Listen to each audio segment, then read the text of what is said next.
Entonces, hay varios modelos y ustedes conocen, el que más conocen es el cognitivo-conductual, ¿cierto? Sí. Entonces, vamos a poner cognitivo-conductual. Después está el psicoanálisis, después está el humanista y después está sistémico. ¿Qué diferencias y semejanzas tienen unos y otros? Pues tienen muchas, todos son psicólogos. Tanto el psicólogo cognitivo como el sistémico, como el humanista, como el psicoanalista. Todos se llaman igual, pero lo que hacen es diferente, ¿sí? Y a veces no tan diferente, tenemos cosas también muy parecidas. Pero sí les digo que entre más modelos conozcan, es mejor.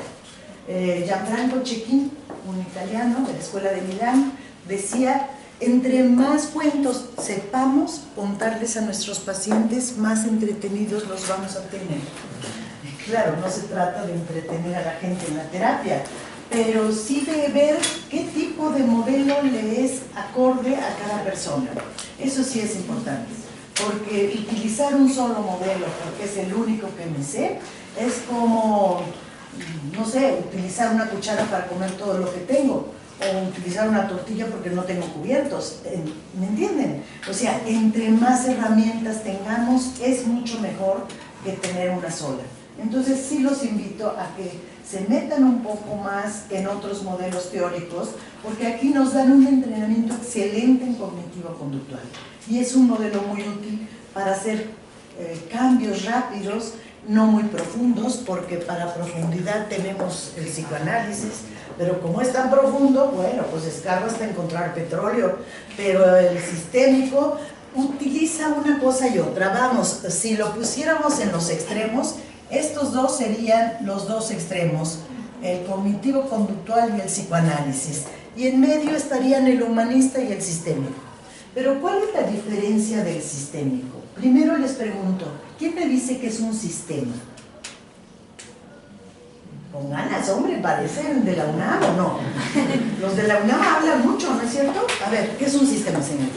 Pues yo lo entendería más bien como un organismo que se compone de diversas partes y las partes. El sistema no es un organismo. ¿No? No. Bueno, sería eso.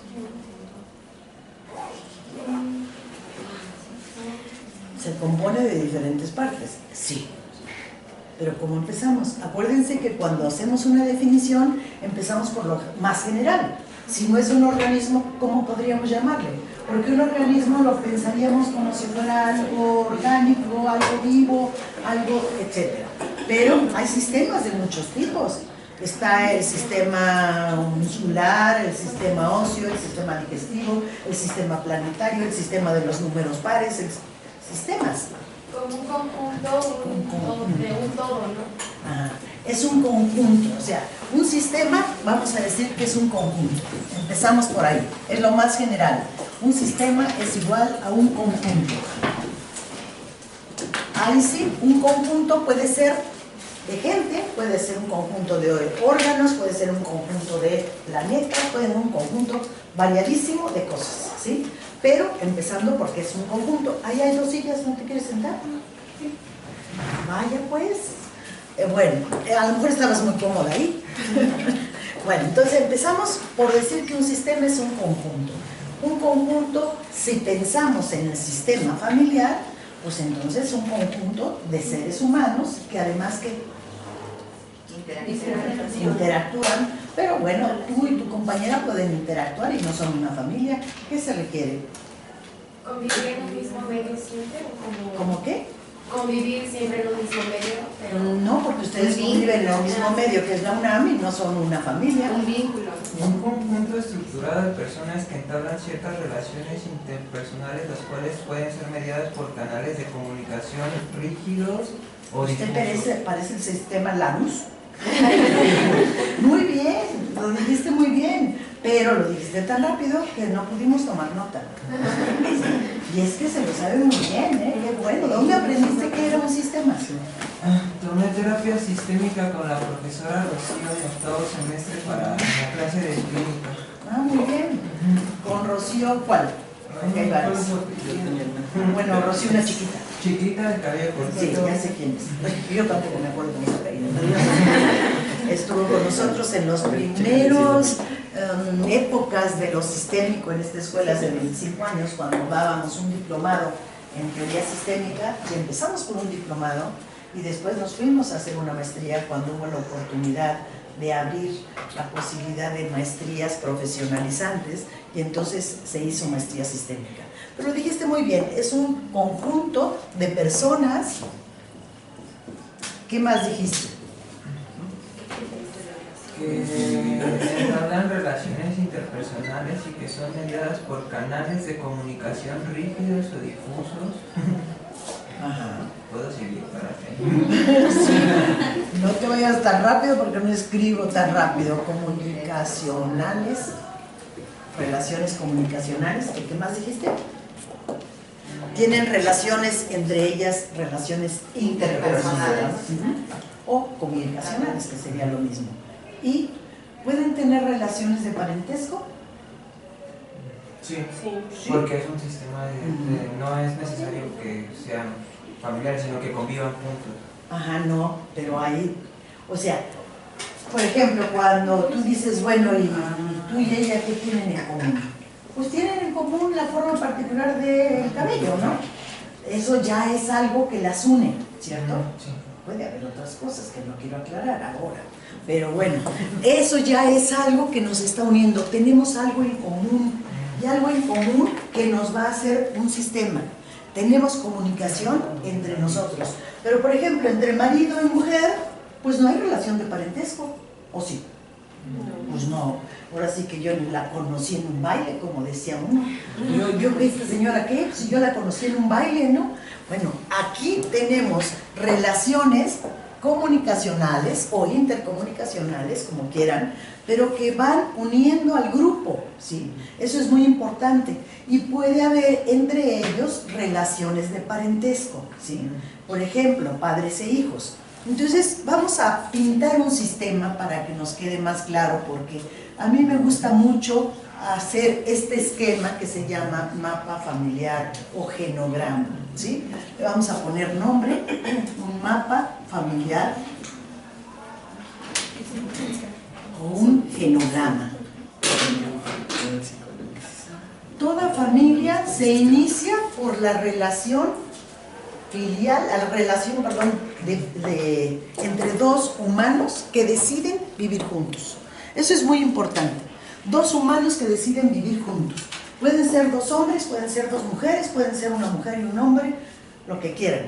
Pero son dos personas que deciden vivir juntas, ¿sí?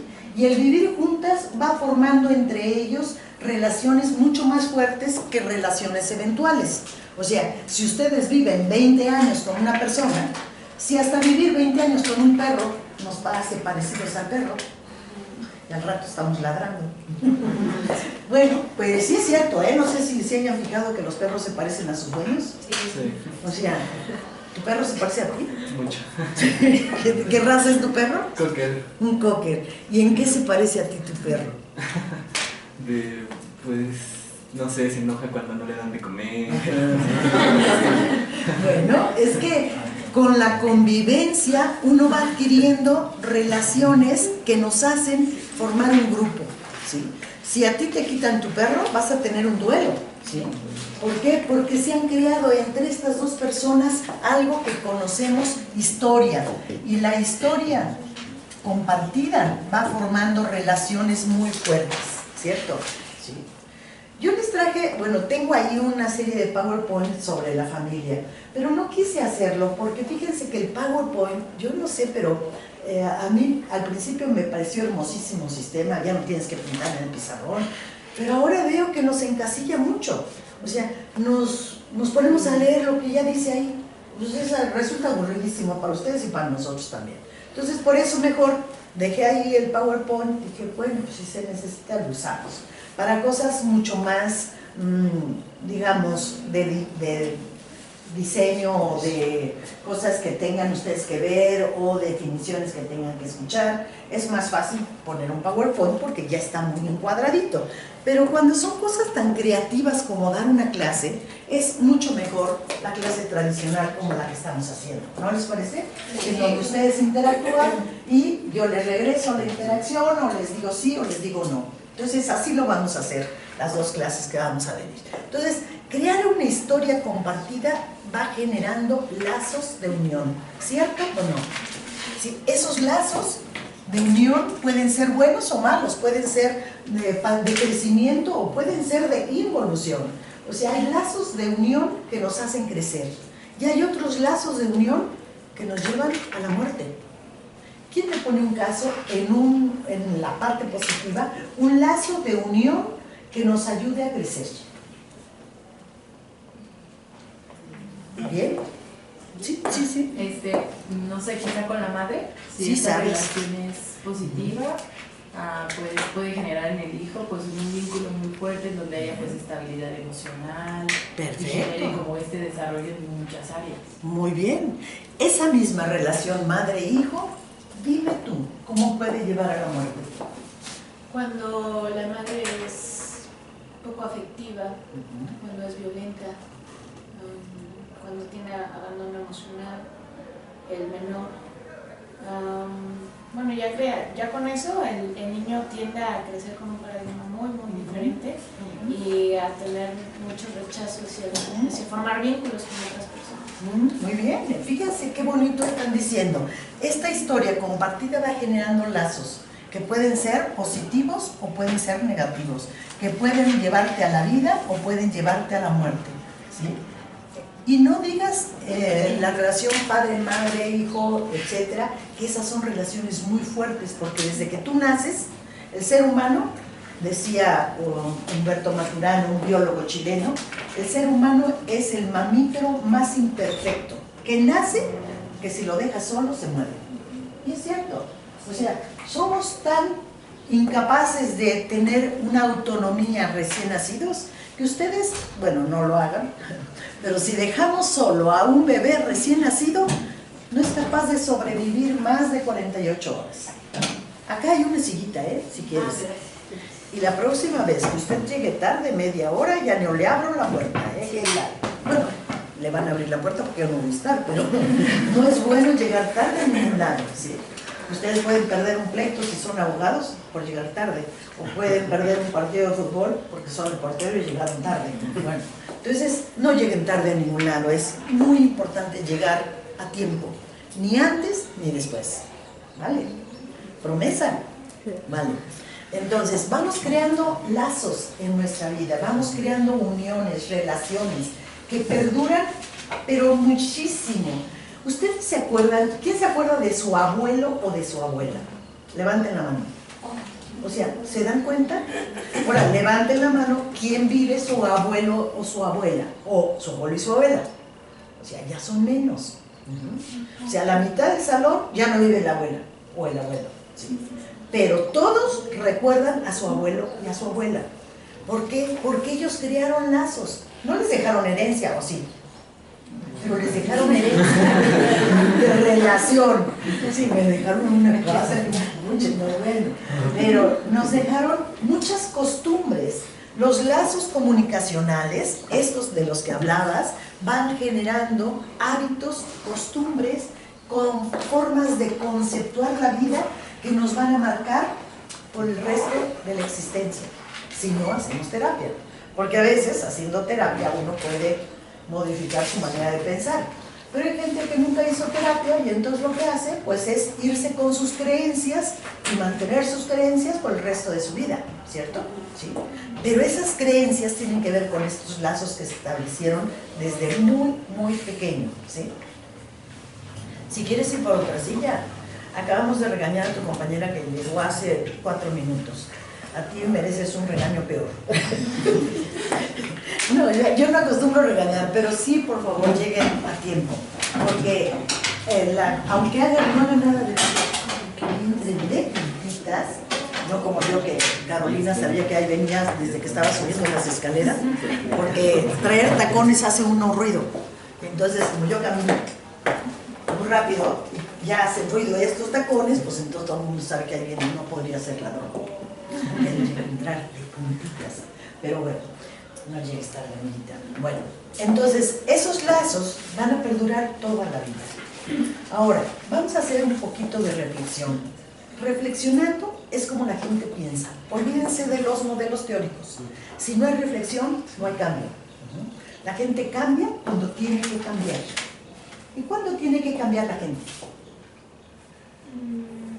Cuando algo les parece que va mal en su vida, como que algunas personas quieren cambiar ese algo para pues tomar estabilidad en su vida. ¿Cómo sabes que te va mal en la vida?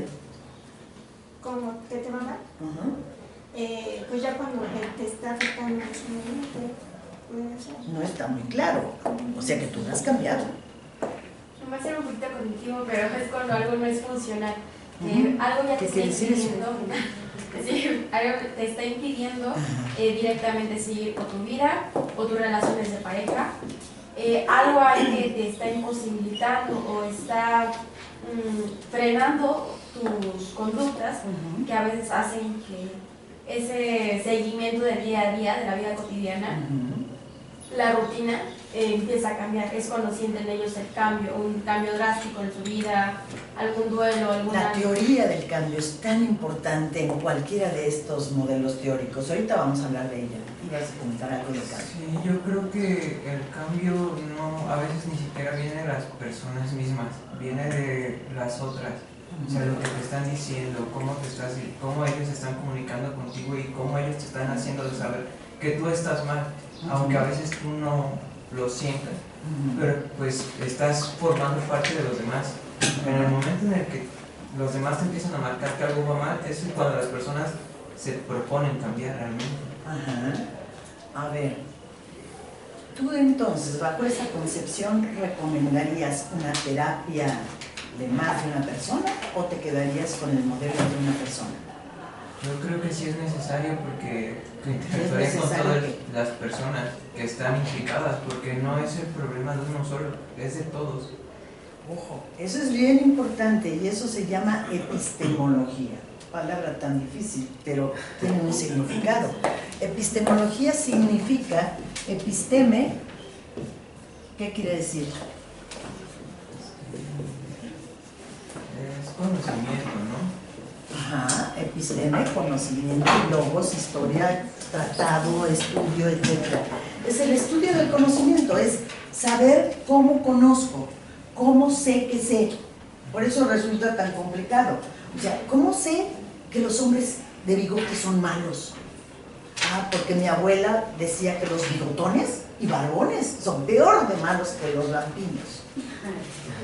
Pero ¿de dónde inventé yo eso? Y muchas veces no sabes de dónde viene ese saber que tiene que ver con los lazos, con la comunicación, con todos estos saberes que te han heredado en tu familia, porque no te los heredan en una cajita, que está, mijita, lleves esos saberes para que los trabaje en su casa, sino que es algo que ni siquiera te das cuenta. Por eso, epistemología te enseña a cuestionarte tus propios saberes. Sí. Bueno, ahorita que estaba mencionando acerca del cambio y lo que compartió el compañero acerca del otro, porque ahí estaríamos hablando del otro, leía un concepto que es muy interesante que manejan desde la filosofía, que el otro, algunos, o sea, una parte de la filosofía lo conciben como aquel que me transgrede. ¿Por qué? Porque precisamente tenemos una cierta creencia, una cierta forma de ver el mundo, pero en cuanto viene alguien más y me dice, ¿sabes qué? Eso no está bien, choca con lo que yo tengo y entonces puede llegar a conflictuarme, ¿no? Es decir, si por ejemplo a mí me dicen, me educaron para decir que los hombres no lloran, por ejemplo, y llega alguien y dice, no, sí, yo lloro, ¿no? Y es más, o sea, a eso le suma y pues, a mí me gustan los hombres, ¿no? Me transgrede la creencia de la persona, ¿no? Y entonces yo creo que ahí es donde también se originan muchas de las cuestiones conflictivas, porque hasta cierto punto nosotros vivimos de acuerdo a una cierta filosofía, una cierta ideología, pero hay un momento en el que choca con el de alguien más, y es cuando comienza este cuestionamiento de ¿estará bien lo que yo estoy haciendo? ¿Hasta qué punto? ¿Y a quién le beneficia? Y si no es benéfico, ¿para quién? ¿Para mí o para los demás? ¿no? Y entonces de ahí podríamos comenzar a hablar de esta parte del cambio. La teoría del cambio. Hay muchas teorías de cómo la gente cambia. Indudablemente uno cambia a lo largo de la vida. Hay cambios que uno puede prever desde antes. Por ejemplo, Si se te muere tu mascota, yo puedo prever que te vas a poner triste. Eso es un cambio que se da en tu entorno y que va a provocar un sentimiento. Generalmente los cambios nos provocan sentimientos, ¿o no? O sea, si llegas a tu casa y tu planta favorita, que el rosal que tenías está muerto y aplastado porque a alguien se le ocurrió ponerle un peso encima y se rompió, pues claro que te da tristeza. Entonces, vamos a hablar de las teorías del cambio en un rato. Pero me voy a regresar hasta acá. Parece que estamos yendo y viniendo, pero es así como uno aprende. No aprende de manera lineal y consecutiva como pareciera que era como enseñábamos antes, ¿no? Empiezo por la A, luego la B, y ahora se está enseñando a través de concepciones sistémicas.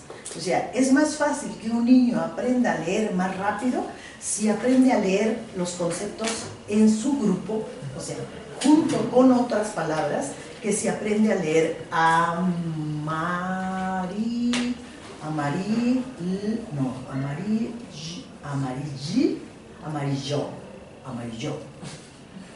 Así no va a aprender a leer. Pero ¿qué tal si le dices, ¿dónde dice Coca-Cola? Ah, pues aquí. Eso los niños lo saben a los 2 años. No saben leer, pero saben dónde dicen cosas completas o no. Entonces vamos a hacerle un poco así. Vamos a ir por conceptos, regresamos, volvemos al concepto inicial para ir eslabonando una serie de ideas. ¿Les parece? Sí. Si no van entendiendo, me dicen, porque ese es mi estilo y es bueno que ustedes sepan cuál es el mío, pero yo también tengo que saber cuál es el de ustedes de aprendizaje. Entonces, regresando acá, ¿cuál de estas teorías psicológicas aparece históricamente en primer lugar? El psicoanálisis. ¿En qué época?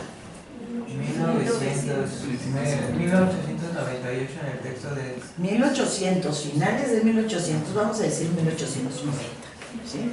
Ya estaba ahí Freud. Para que no me digas 1895, aparece la interpretación de los sueños. No, tranquilo, ahorita vamos.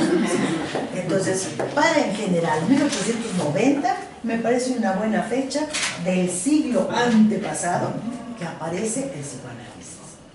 ¿Qué había en el contexto social en esa época? Represión. ¿Represión de quién con quién? Bueno, había mucha parte de represión en cuanto a el sistema de creencias moral. ¿Crees que ahora no haya represión? Sí, pero Pregúntale a Tom. solamente que en ese tiempo estaba la época victoriana todavía, que era muy permeante en la sociedad. ¿Muy permeante? Sí. ¿Qué? ¿El sistema victoriano? Muy permeante. No es la palabra justa, pero te entiendo. Bueno, es que todavía se quedaban residuos de esta liberación francesa y de las ideas de la Ilustración, por lo cual se buscaba una libertad en todos los sentidos y de los individuos, más en un ámbito como se supone que sería la sexualidad, y además de esta búsqueda de identidad cultural de los alemanes por parte de, para poder construir, y los judíos y recién ingresados en la cultura alemana. Entonces Freud empezaba a buscar una forma de liberar o de expresar esta libertad, y lo leyó muy bien en la sexualidad. ¿No era judío? Sí. ¿Qué problemas tuvo, no cree? Y además era judío y tenía una madre sumamente dominante. Si ustedes estudian la familia de los gobernantes, se van a dar cuenta por qué Trump es como es y por qué Peña Nieto es como es. O sea, estudien la familia, estudien el contexto social en donde aparece ese sujeto. O sea, Freud aparece en una época muy diferente a la actual. Freud está rodeado de médicos, no está rodeado de psicólogos, porque la psicología ni siquiera existía como ciencia. ¿Sí?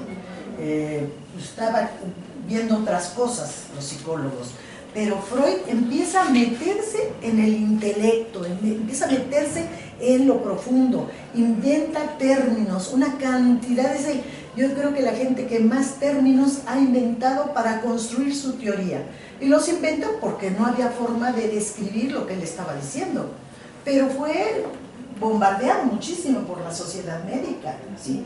Siempre los innovadores son muy criticados, ¿sí? Y no los dejan trabajar porque, bueno, vienen a mover todas las creencias, ¿sí?, de la gente que ya está establecida y sentadita en su lugar. De repente viene el otro, te mueve la silla y te tira. Y dices, no, yo aquí me quedo, y te agarras de la silla. Entonces, Esto del cambio de creencias es algo que se da en la ciencia, pero la ciencia requiere del cambio de creencias para poder avanzar. Los humanos también necesitamos cambiar para poder avanzar.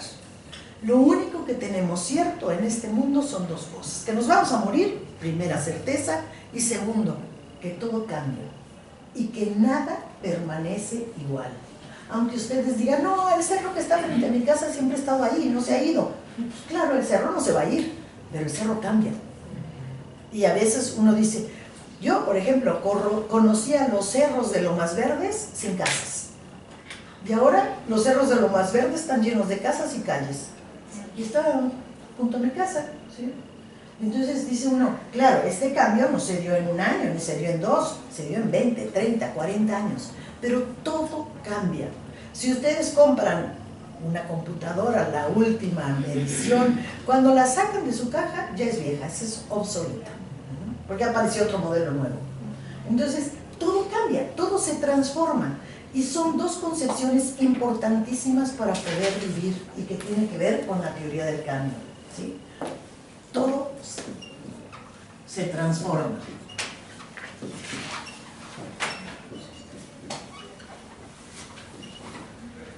Y voy a ponerle, y muere, ¿sí?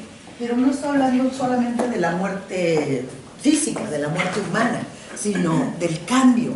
O sea, ustedes tienen una planta, la quieren mucho, la cuidan, no sé, un tulipán, que son tan hermosos, pero los tulipanes, no sé si ustedes han visto la vida que tiene tan efímera un tulipán. ¿Cuánto vive un tulipán?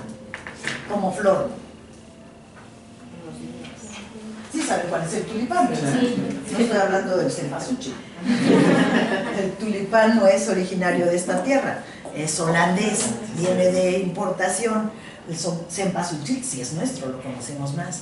Pero el tulipán tiene una vida de flor de no más de 8 días. O sea, es terrible. Te regalaron una hermosísima flor, dijiste, qué cosa más hermosa. Y en 8 días tu flor se transformó y murió. Pero cuando las cosas, los objetos, las personas mueren, ¿se van del todo? ¿Por qué no? Pues porque, como decíamos, no dejan su legado entre nosotros, ¿no? Y aunque se vayan, pues esas creencias que nos brindaron, bueno, siguen permaneciendo en nosotros. Ok, eso es muy bueno saberlo. Cuando alguien muere, en vez de decirles, te acompaño en tu dolor, tonterías como esas, o cualquier otra que se les ocurra que no es cierto, o sea, lo que vamos a poder ayudar a la gente es decir, esto, todo se transforma. O sea, tu abuelita va a seguir contigo hasta que tú sigas recordándola. El día que dejes de recordar a tu abuelo muere, ¿sí? Entonces, el recuerdo es mucho más allá que la vida que es perenne, la vida física, ¿sí? Pero eso es importante saberlo, porque nos da cierto consuelo en las pérdidas. Pues no es lo mismo que me digan, sí, tu perro mientras lo recuerdes, que jugar con el perro, digo, no es lo mismo. Pero nos queda así como cierta constancia de que si todo se transforma y no se pierde la energía, bueno, pues ahí va a estar la energía de esa persona que se fue, o la energía de mi perro. ¿Cuántas veces cuando alguien se ha ido, ustedes no recuerdan hasta su voz y parece que les está hablando? No sé si les haya pasado.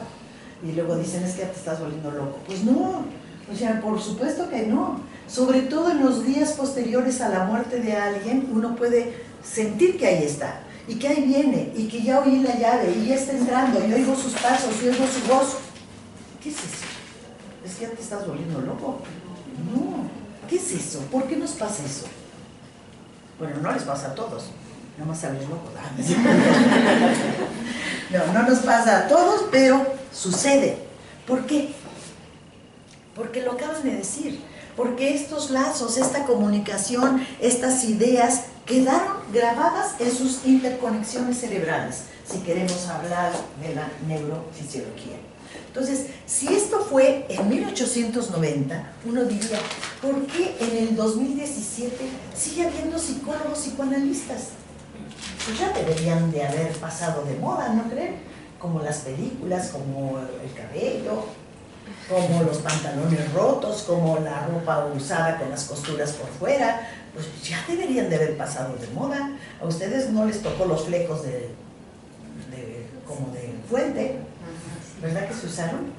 Por lo menos hace unos 15 años aquí en la escuela todas las niñas traían un fleco como si fuera de fuente así. Y yo cada vez que veo esas cosas raras saco mi teléfono o celular para tomarles una foto. Luego les tomo una foto. Porque al cabo del tiempo uno dice, ¡ay, pero cómo andaba yo así! ¡Qué barbaridad! Mira nada más qué loca estaba yo. O mira qué bien me veía yo, voy a regresar a aquella época. O sea, uno va cambiando, va cambiando.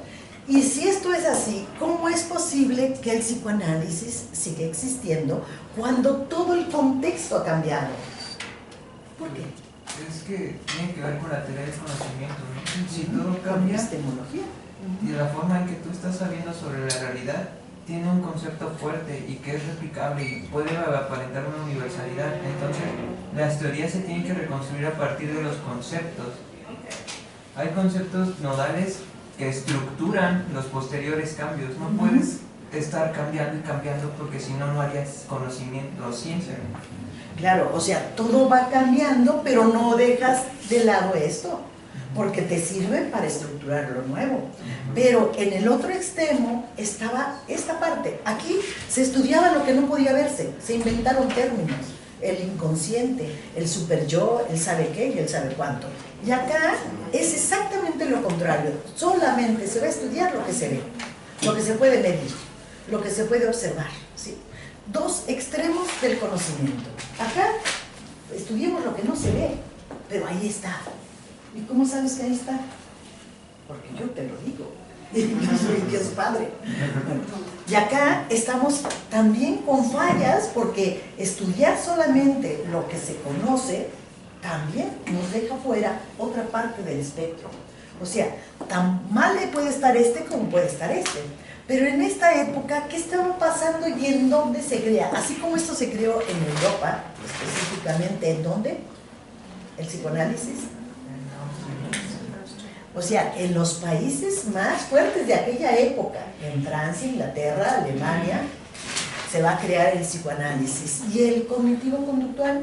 En 1940 en Estados Unidos. En Estados Unidos. ¿Y cuál es la filosofía de los americanos? Compre, use, tire. O sea, lo que sirve para ahorita no sirve para el rato. O sea, es una filosofía totalmente diferente y es una epistemología también totalmente diferente. Entonces, aquello que en esta época sirvió, que es el psicoanálisis, ya no sirve en esta otra. ¿Sí? Ya no es útil el psicoanálisis en la época del conductismo, porque aquí están solamente atendiendo lo que es útil, lo que sirve para el momento. Tú sacas algo del refrigerador y si no lo usas en ese momento lo tiras. ¿Sí? Porque todo es así, todo es tan rápido y tan percedero que no puede durar mucho. Son dos filosofías y epistemologías totalmente distintas. Por eso los ponemos en los dos extremos. El humanismo, ¿dónde surge? ¿Quién lo creó? ¿En qué época?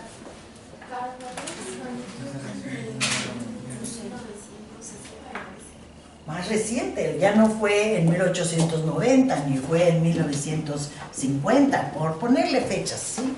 Esta se va a crear también por los 50, porque al mismo tiempo pueden estar dos teorías en ciertos lugares, más fuerte una que otra. Por ejemplo, la UNAM, que es, para poder decirlo, pues es nuestra madre patria, la UNAM. En la UNAM había profesores psicoanalistas y profesores humanistas en la misma época conviviendo, ¿sí? Y cognitivo-conductual, aquí también. O sea, si hablamos de Iztacala, hablamos también de la UNAM, pero como la madre patria, o sea, el núcleo de los psicólogos más antiguos. Pues ellos empezaron con psicoanálisis. ¿Por qué? Porque no había ningún psicólogo y la carrera de psicología se funda o empieza a darse como materia en filosofía y en los últimos años, ¿sí? Ya después se hace una licenciatura, pero en los años 70. Pero mientras tanto, todo eso está pasando. Aquí se va a crear lo humanista y lo sistémico, ¿sí? Más o menos en la misma época en medio de estas dos fuerzas grandes de los psicólogos psicoanalistas y los psicólogos cognitivos, que al principio solamente eran conductuales, pero como fueron tan criticados, después se hicieron cognitivo-conductuales. Pero es la misma puerca, pero revolcada. Claro, me va a regañar allá a la Caro, pero nos entendemos bien. Eso es bueno, porque ella me acepta como soy y yo la acepto como es, y podemos sacar lo mejor de cada uno. Eso es la forma como yo les digo que utilicen esto. No se casen con un solo modelo. Aprendan de todos para que usen las cosas buenas de cada uno. Es como tener muchos sartenes en su cocina. Cada uno les puede servir para algo, ¿sí? Y no los usen solamente un sartén para todo, ¿sí? O tener varias tablas de picar para los que somos buenos para la cocina. No se puede picar todo en la misma tabla porque se contamina su comida, ¿sí? Entonces hay tablas especiales para la carne, tablas especiales para la verdura, tablas especiales para cocer, para partir el pescado, ¿sí? Y entonces, bueno, todos estos surgieron en una época. Lo humanista, vamos a ponerle fecha 1950, 60, pero 40 y también puede ser.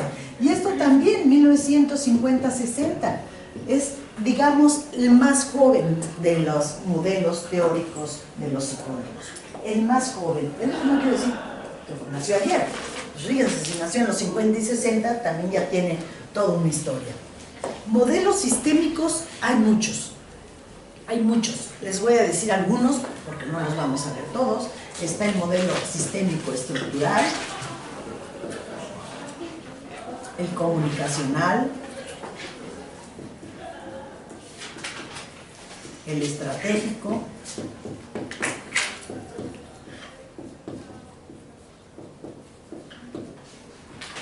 el modelo, me falta el narrativo,